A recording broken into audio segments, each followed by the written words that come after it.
이 기본소득제 그동안 여러 차례 논의가 있어 왔죠.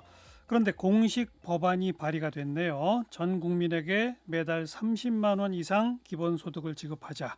이런 법안을 제출한 시대전환의 조정훈 의원 오늘 스튜디오에 직접 좀 초대했습니다. 어서 오십시오. 네, 안녕하세요. 네. 원래 이 시대전환이라는 당이 기본소득제를 실현하기 위해서 만들어진 당이죠. 네, 아주 큰 공약 중에 하나입니다. 그죠? 네. 왜 꼭 필요하다고 보세요? 다시 한번 설명해 주시면. 네, 두 가지입니다. 이제는 많은 엄마들이 학부모님께서 우리 자녀들을 뭘 가르치면 컴퓨터에게 뒤지지 않을까 고민하시거든요.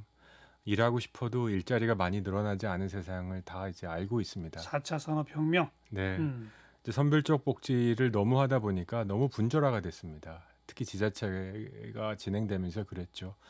청년 수당 안 하는 지자체가 없습니다. 저희가 이번 발의하면서 정부 중앙부처에 물어봤습니다. 청년 수당으로 도대체 얼마 쓰고 있냐? 예. 우리도 모른다가 답이었습니다. 이렇게 많이 분절되는 선별적 복지의 효율성을 높이기 위해서도 기본소득이 필요하고요. 예. 마지막으로는 이제 경제 정책으로서의 기본소득입니다. 내수 진작. 내수 진작입니다. 이제는 공급만을 자극하는 게 아니라 수요 자체를 자극하는 필요성이 생겼다. 지난 1차 재난지원금 때 많은 분들이 이제 와서 매출을 늘려주는 효과를 보셨거든요. 그래서 2차 재난지원금 선별로 갔을 때에도 소상공인협회가 국회 앞에 오셔가지고 우리 적게 받아도 좋다. 전 국민 다 주라. 라고 얘기한 건 인류애적 발언이 아니라 예. 그게 우리에게도 좋다라는 경험이셨던 거죠. 이제 우리는 전환적 정책이 필요한 시간이 왔고요. 기본소득은 소위 킹핀이라 그럴까요? 급소의 정책이 될 것 같습니다. 기본소득에는 또 5대 원칙이 있다면서요? 예, 원래 6가지 원칙인데요. 지금 5가지 원칙을 담았습니다. 예, 뭡니까? 네. 첫 번째는 무조건성이죠. 무조건. 네, 재난이건 아니건 준다. 그리고 두 번째는 부자건 아니건. 그렇습니다. 보편적인 거죠. 특정한 상황에만 주는 게 아니라 생애 주기 태어나서 생을 마칠 때까지 준다. 그다음에 개별적인 거죠. 가족에게 주는 게 아니고 가장에게 주는 게 아니고 개인에게 준다. 1살짜리에게도. 그렇습니다. 네, 그 1살짜리한테는 어차피 부모가 관리하겠죠. 그렇습니다. 미성년자는 어떻게 누가 받는지도 법안에 다 설명을 해놓았습니다. 미성년자의 경우는 부모가 받는다. 그렇습니다. 네. 그리고요 또. 그리고 마지막으로 이제 현금 지급. 이 되어 있습니다. 물론 상품 지역 화폐의 가능성을 열어두긴 했지만 원칙적으로 물건으로 주는 게 아니고 가장 유용도가 높은 현금성이 높은 현금으로 지급해야 된다라는 게 5대 원칙입니다. 하나 빼놓으신 게 충분성입니다. 한 번만 주는 게 아니라 계속 준다? 그렇습니다. 연속적인 거죠. 보편적으로 준다. 그러니까 재난지원금은 재난일 때만 주는 돈이지 않습니까? 예. 근데 이건 보편적이다. 그러니까 간단히 말하면 매월 네. 모든 국민에게 네. 일정 액수를 지속해서 현금으로 준다. 정확하십니다. 상품권도 아니고. 현금으로 준다. 석 달 안에 안 쓰면 안 되는 이런 거 아니고. 그런 정책적 조율은 할 수 있습니다. 다만 원칙은 현금 지급입니다. 이게 5대 원칙인데. 예. 아까 원래는 6대라고 그랬잖아요. 네. 마지막 하나가 충분성? 예, 그렇습니다. 즉 기본소득으로 생계를 유지할 수 있는 수준의 돈을 줘야 된다는데 현실적으로 우리 경제의 규모와 여러 가지 것을 봤을 때 충분하게 주기에는 우리 경제가 좀 힘들다. 예. 그래서 이 충분성을 내려놓으면서 무슨 아주 중요한 논쟁이 됐냐면 기본소득을 하더라도 당분간 선별복지는 함께 가야 된다. 왜냐하면 기본소득 자체가 충분하지 않기 때문에. 그래서 선별복지가냐 기본복지냐 논쟁 자체가 이제 의미가 없어졌다. 왜냐하면 충분성을 저희가 일단은 내려놓았기 때문입니다. 네. 그러니까 충분한 정도로 주는 기본소득제를 하게 되면 저소득층한테 주는 우리나라로 치면 제일 지금 대표적인 게 기초생활보장비 아닙니까? 맞습니다. 기초생계 지원 받는 분들에 대한 그런 거는 다 없애는 거였나요? 원래는? 충분하다면 이것 자체로 최저생계를 해고도 남을 정도의 소득이 들어야 되죠. 그렇다 보면 기존의 복지를 일괄해서 기본소득의 재원으로 쓸 수 있었죠. 그렇죠. 네. 그런데 지금 이제 거기까지는 못한다. 그렇습니다. 그래서 월 30만 원부터 시작해보자 이건가요? 그렇습니다. 30만 원이란 근거는요? 두 가지입니다. 저희가 30만 원 첫 번째는 이 정책의 논쟁을 일으키기 위해서 증세를 하지 않으면서 할 수 있는 최대치 여기저기서 한번 긁어 모아봤습니다. 그 최대치가 30만 원이었고요. 예. 두 번째는 이게 5만 원, 10만 원, 우리 지금 통신비 2만 원 이래 갖고는 의미가 없는 숫자다. 그래서 이걸 하면서 저에게 많은 자문을 했던 분 중에 한 분이 30만 원이면 내가 생각할 때 자살을 생각했던 사람이 자살을 멈출 수 있는 돈 같다. 매달 30만 원이 들어온다고 생각하면 내가 힘들어도 한번 살아볼 만한 돈 정도는 되겠다. 저는 이게 굉장히 제 뼈에 뼈 때리는 얘기였습니다. 예. 그래서 예. 30만 원으로 시작하자. 그리고 우리 국민들께서 기본소득의 효과를 보고 또 전문가들이 분석해서 좋다고 생각하면 재원을 더 높여서 기본소득 금액을 높이자. 그래서 시작을 30만 원으로 해보자. 그럼 계산해 봅시다. 30만 원 전 국민 한 달에 얼마죠? 한 달에 1년으로 치면 187조입니다. 187조. 예, 정확한 금액입니다. 우리 예산이 지금 500조가 좀 넘잖아요. 530, 40조 되죠. 그 중에 187조면 어마어마한데요. 큰 돈입니다. 그죠? 자 이거를 어떻게 마련하는지를 제가 1분 버전으로 설명드려도 말씀해 되겠습니까? 보세요. 어떻게 마련합니까? 가장 큰 돈은 기존의 소득 감면, 세액 감면을 폐지하는 겁니다. 우리가 연말정산 났을 때 소득세, 소득 감면, 세액 감면 이런 게 있지 않습니까? 소득 공제. 예, 소득 공제, 예. 세액 공제를 폐지하는 겁니다. 그거 폐지하면 얼마 나와요? 그거 폐지하면 대략 한 56조 정도가 나옵니다. 소득 공제로 합산된 돈이 56조나 돼요. 굉장히 많습니다. 뭐 13월에 월급 뭐 이렇게 보통 불리는 그게 네, 다 합하면 그렇게 많아야 돼요. 그렇습니다. 오. 그리고 이것은 고소득자에게 더 많은 혜택을 지금 주고 있습니다. 왜냐하면 세율이 높으니까. 아니, 당연히 그렇죠. 예. 지금 저소득층은 사실 세금을 안 내잖아요, 거의. 그렇습니다. 그런 분들은 소득 공제 받을 일이 없잖아요. 맞습니다. 근데 이제 고소득자일수록 자기가 소비한 것들을 전부 이리저리 해가지고 나중에 다시 돌려받죠. 그렇죠. 근데 그걸 합하면 56조나 된다. 네. 어. 그래서 여기서 한 가지 부연 설명드리면 4인 기준으로 약 1억 4천 1년 소득이 1억 4천 정도 되는 가정이라면 기본소득으로 받는 돈이 세액공제, 소득공제 포기하는 돈보다 큽니다. 왜냐하면 1년에 1,440만 원의 돈을 받으시니까요. 예, 4인 가족이면 4인 가족 한 달에 120만 원, 그렇죠. 1년이면 1,440만 원. 예, 그 돈이 소득공제, 세액공제를 포기하는 것보다 크죠. 1억 4천 이하는 이하는.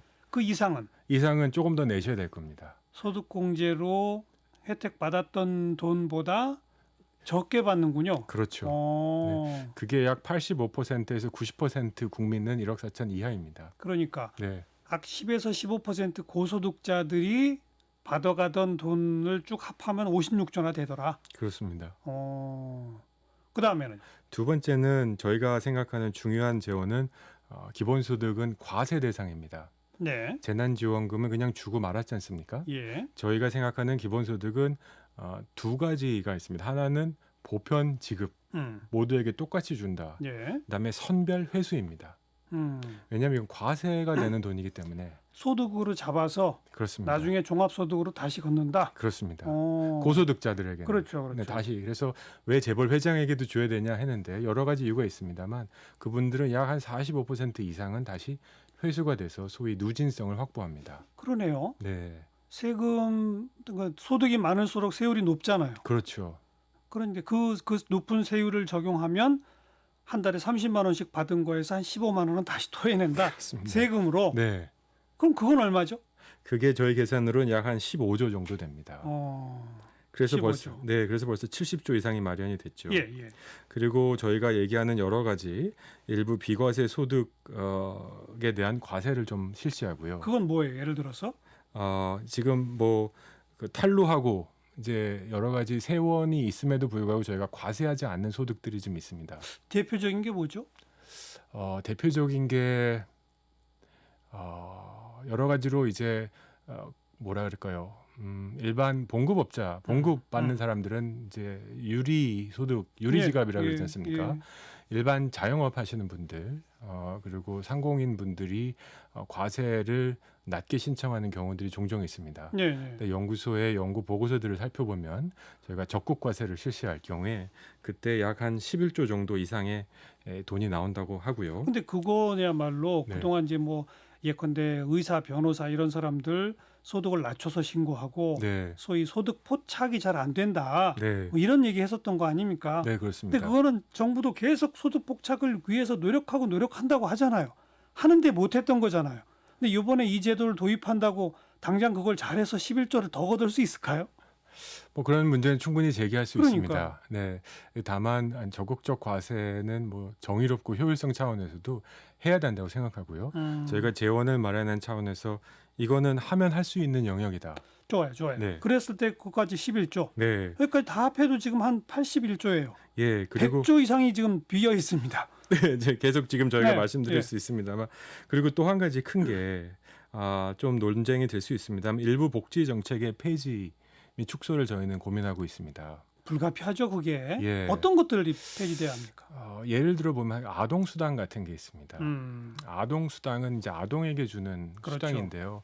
슬프게도 뭐 슬프진지 모르겠지만 하여튼 우리나라의 그 가족 규모를 보면요. 고소득층일수록 아이가 많습니다. 그 어찌 보면 당연한 거죠.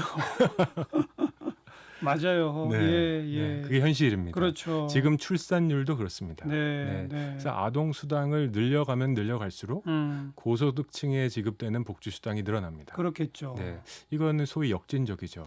지금 지급되고 있는 아동 수당을 다 합하면 얼마나 됩니까? 그 정확한 금액은 제가 제 머릿속에 없는데요. 이런 역진적 성격을 가지고 있는 그 복지 정책을 폐지하면 약 32조 정도가 나옵니다. 그 32조가 대표적인 게 아동 수당이고 아동 수당이고 또 뭐가 있을까요? 그런 게. 저희가 어떤 것들을 지금 저희가 보면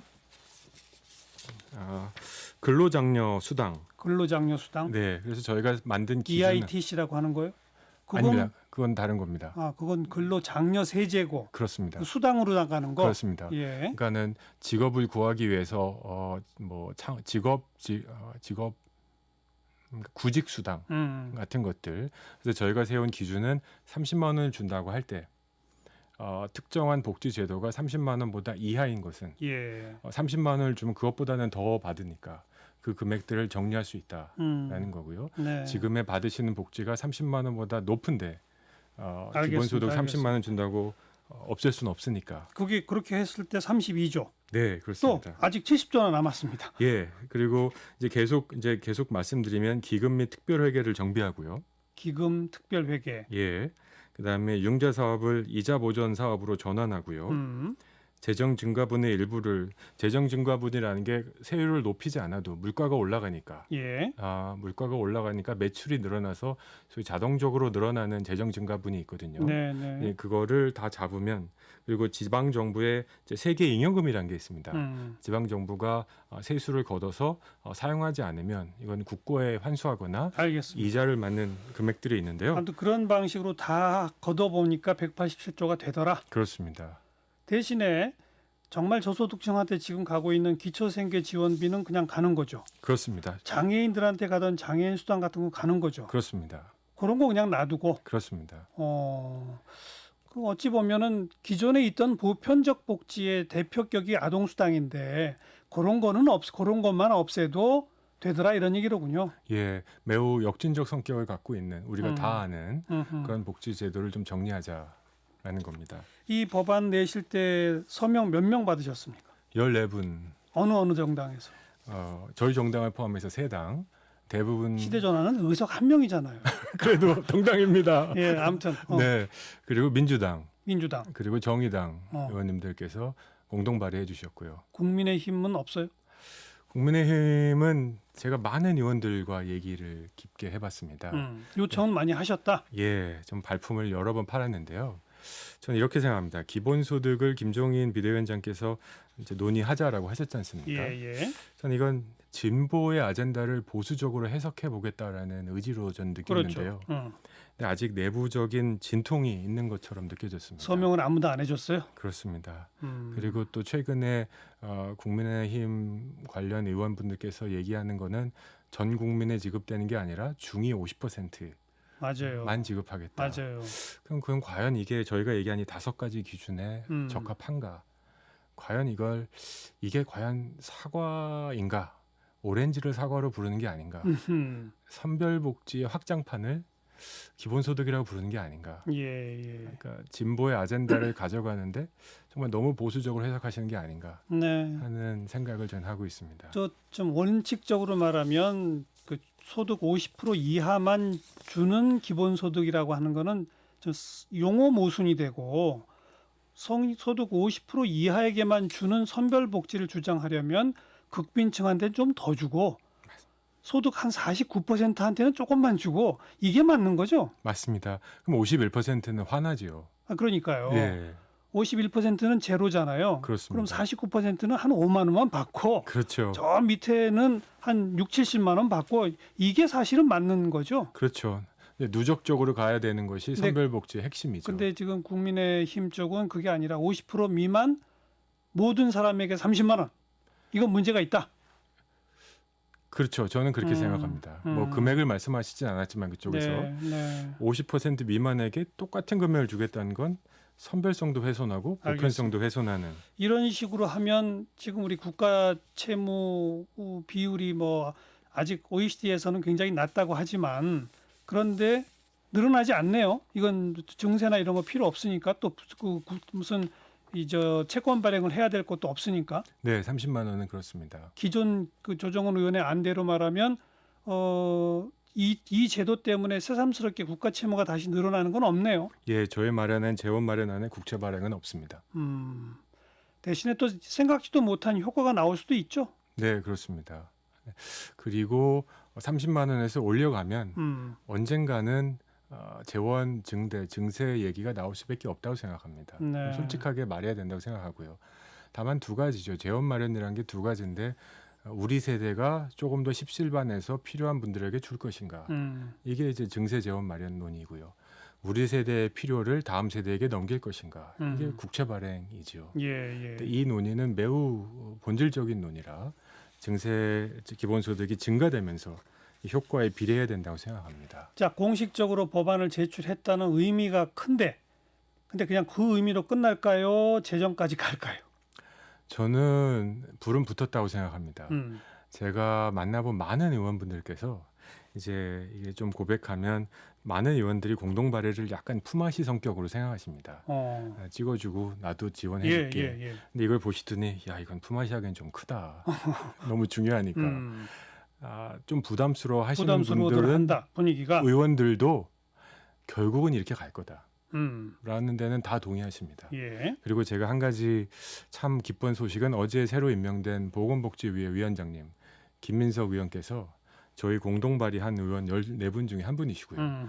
이제 수락사에서 한국형 기본소득의 논의를 진지하게 진행해 보겠다라는 발언을 하셨거든요. 네. 저는 쌍수를 들어서 환영하고 앞으로 저희 법안이 알겠습니다. 이제 활발히 논의되길 기대합니다. 전 세계적으로 이런 뭐 30만 원 정도의 적은 규모라 하더라도 기본소득제를 이미 하고 있는 나라가 있나요?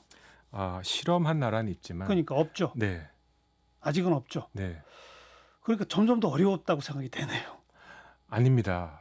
저는 우리 자키님의 후배 세대로서 더 할 수 있다고 생각합니다. 그래요? 저희는 OECD에서 아니 그 사례가 없으면 기본소득제 거론이 될 때 우리나라에서 조금 아직은 좀 시기상조 아니냐라고 말하시던 분들의 가장 큰 이유가 서구 선진 복지 국가는 이미 복지 재원이 충분하기 때문에 그 복지 재원을 잘 움직이면 기본소득 실현이 바로 시행하는데 큰 어려움이 없을 정도의 재정 구조를 갖고 있다. 그런 얘기를 하지 않습니까? 근데 우리는 지금 그게 아니거든요. 살짝 반대라고 저는 생각합니다. 말씀하신 대로 우리는 저부담 저복지입니다. OECD 비교 10% 이하거든요. 예. 그래서 아직 복지가 성기이기 때문에 복지가 더 강화돼야 된다는 데는 국민적 공감대가 있습니다. 선진국에서 기본소득이 어려운 건 더 이상 세금을 거둘 능력이 없다. 결국 이미 많이 걷고 있기 때문에. 그렇죠. 기존 복지를 다시 헤쳐모하지 않으면 돈 나올 데가 알겠습니다. 없다라는 거죠. 전 세계 최초로 보편적인 기본소득제 시행이 우리나라에서 될지 한번 지켜보도록 할게요. 감사합니다. 시대전환의 조정훈 의원 고맙습니다. 네, 감사합니다.